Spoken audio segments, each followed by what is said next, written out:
Canada's a really screwed up country, and it's a self-hating country, as you well know, that prides itself on being polite. And this is a great lesson for those of us in the West.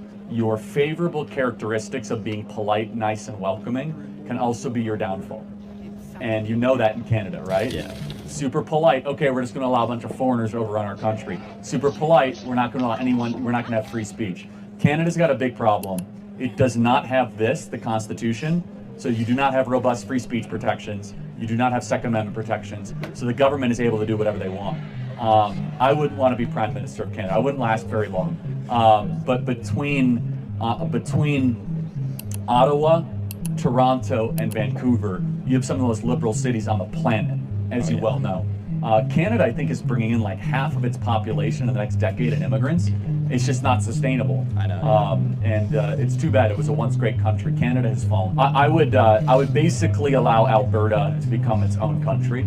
I lived in Alberta too, so yeah. Edmonton or Calgary. Yeah, the two best parts of Canada are Edmonton and Calgary. Beautiful country too. It's amazing.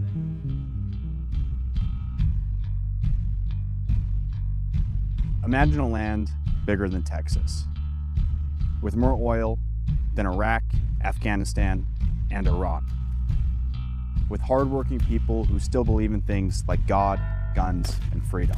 This isn't America, nor some far-off land. This is Alberta, Canada.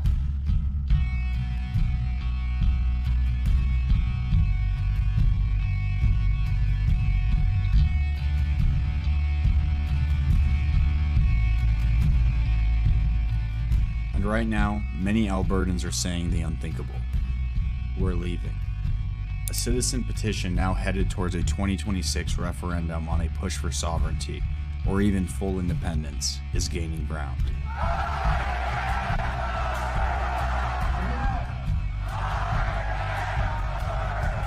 As of now, a referendum is scheduled for October 19th. But the question of independence is not allowed following a ruling from a liberal judge striking down the 301,000 signatures for a petition due to the fact that the First Nations weren't consulted.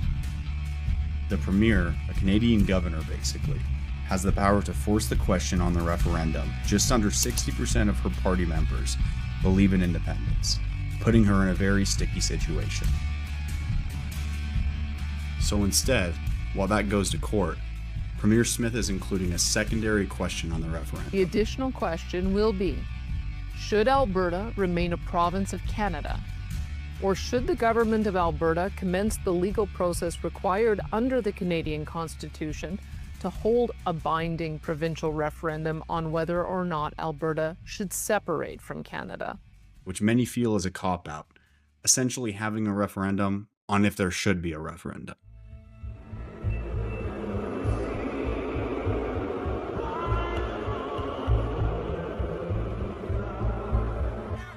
U.S.-Canada relations have been strained for years. Under Prime Minister Justin Trudeau, Ottawa has pursued aggressive climate policies, delayed major energy projects, and drawn criticism from both sides of the U.S. border for everything from border management to defense spending.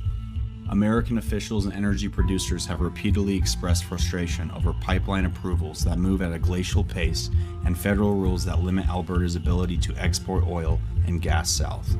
The result? Questions about how reliable a partner Canada remains on the North American energy security. We will go to the full extent, depending how far this goes. We will go to the extent of cutting off their energy. It's going to be a big problem for Americans. Now, with the current Prime Minister Mark Carney and last year's slight trade war, there are still tensions. Anyone had any bourbon recently? No. Sorry. The strain between Ottawa and Alberta runs even deeper, and has for decades. Since the 1980 National Energy Program, many in Alberta have argued that federal policies treat the province as a resource colony rather than an equal partner.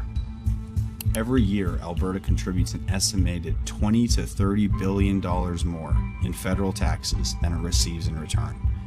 Funds that flow east through the equalization program. Effectively, what an American would call an entitlement program between states. Think of it as Social Security between states on a grand level. And so in this case, Alberta pays into something we call equalization. And we're, by law, never eligible to receive a single dollar of it. So we pay more in taxes per capita than any other jurisdiction in Canada because we're, by a significant margin, the wealthiest province. We're the most productive. And so there's a whole host of transfer programs that bleed money out of Alberta. We have tried everything short of independence to try and fix these kinds of things. Pipeline projects have been repeatedly blocked or delayed by federal decisions, and a national carbon tax has raised costs for Alberta's energy sector. Supporters of greater autonomy say this is a long-standing pattern of Western alienation. Le Canada fait dur maintenant parce que c'est des Albertains qui contrôlent notre agenda communautaire et socio-démocratique. Ça marche pas. Alors, on a un rôle, ce pays, le Canada, est à nous. We met with Keith Wilson for the constitutional and legal realities of separation. Well, the day after the referendum, nothing will change because the negotiations will need to start. There would be immediate continuity, so all of the federal laws would be adopted provincially. So, for example, the Patent Act would become the Alberta Patent Act, and the Canadian Criminal Code would become the Alberta Criminal Code. And then over a period of time, each of those laws would be reviewed to align with the needs and the values of Albertans. Because the federal government actually does so little in the day-to-day lives of people. Municipalities, local governments have a far greater impact on people's daily activities and their quality of life, as does the provincial governments here. It is absolutely possible for an orderly, smooth transition. The critical thing is that decisions that affect Albertans will be made by Albertans and not by Ottawa.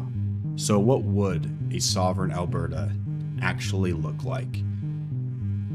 Proponents envision a province free to set its own resource policy, taxation, and trade rules. No federal carbon tax, faster approvals for pipelines and export terminals, lower regulatory burdens designed to attract investment. It's emancipation from a cartel, a narco-terror state is what this country is. And I'm not using that as hyperbole. Like, we make, manufacture, and distribute hardcore drugs to people. And it would be like getting out of surgery and the drugs wearing off and being able to have your motor functions again, your body, your mind, your soul, and just being able to live as we were created to live with the gifts that we have been given. Economists are divided on net impact. Some forecast short-term uncertainty, others see long-term opportunity if Alberta can fully capitalize on its energy resources. There's always uncertainty in politics. So, to think you're going to get certainty is just mug's game. It's not going to happen. What would happen is one source of uncertainty, the antagonism between Laurentian Canada, the Easterners, and the productive parts of the country, namely Saskatchewan and Alberta, would be taken off the table. If you don't think that's a source of massive uncertainty, you just haven't been paying attention. We've had some of the goofiest environment ministers in the history of the universe. I mean, one guy who was a Greenpeace activist who shinnied down the CN Tower, that big ugly thing in Toronto, before he went into politics, and then became the Minister of the Environment under Justin Trudeau.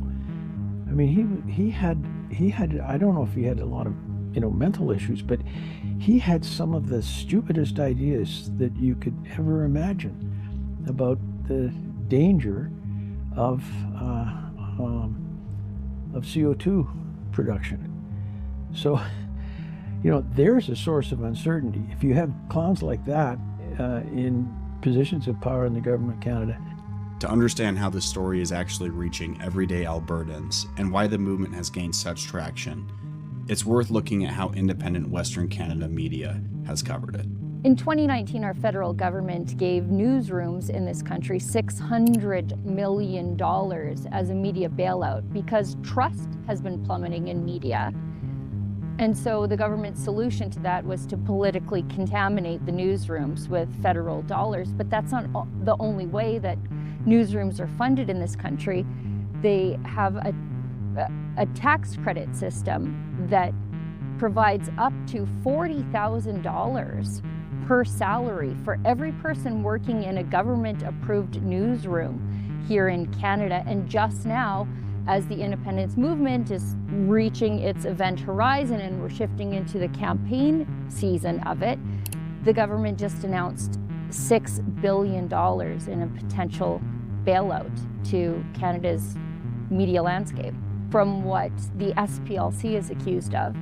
And they have a Canadian arm here that is modeled directly after them and also funded by them, the Canadian Anti-Hate Network. I would not be surprised to see accusations of far-right radicalism, neo-Nazism inside the independence movement, but that's just not what I'm seeing on the ground. However, it's never stopped these people before. For the United States, the stakes are real. Canada has long been seen as a threat to the national security for America. Whether it's fentanyl or a widely forgotten about 6,400-mile border between the two countries, Canada for years has been close with China. An independent Alberta seeks to break those ties and restore or rebuild the once great relationship they had with the U.S. Of course, as Albertans, we don't want to be governed by morons anymore. We're sick and tired of it, right? The West Coast tanker ban, there's no East Coast tanker ban. Tankers can go up and down the Gulf of St. Lawrence, which, from an ecological perspective, are far more fragile waters than the Pacific, the waters of the Pacific Northwest. But they can have tankers going up and down the St. Lawrence, but you can't have them off the West Coast because the whole point is to shut in, Alberta oil, until communist China takes over enough of the Alberta oil field that they have 100% of the throughput for a pipeline. And then at that point, it's going to be First Nations be damned, British Columbia be damned. China will have its pipeline where 100% of the throughput goes directly from Alberta to China. We're watching it, unfold in real time. They bought up Nexen, they're buying up Meg Energy, they bought up a chunk of Cenovus. I mean, these are some of our larger heavy oil players in northern Alberta. PetroChina is actually operating, as its own and buying up assets as PetroChina. Sinopec. I mean, all these Chinese companies are coming in and gobbling up the Alberta oil field because Carney and the Liberals have intentionally made the Alberta oil field so unattractive from an investment perspective.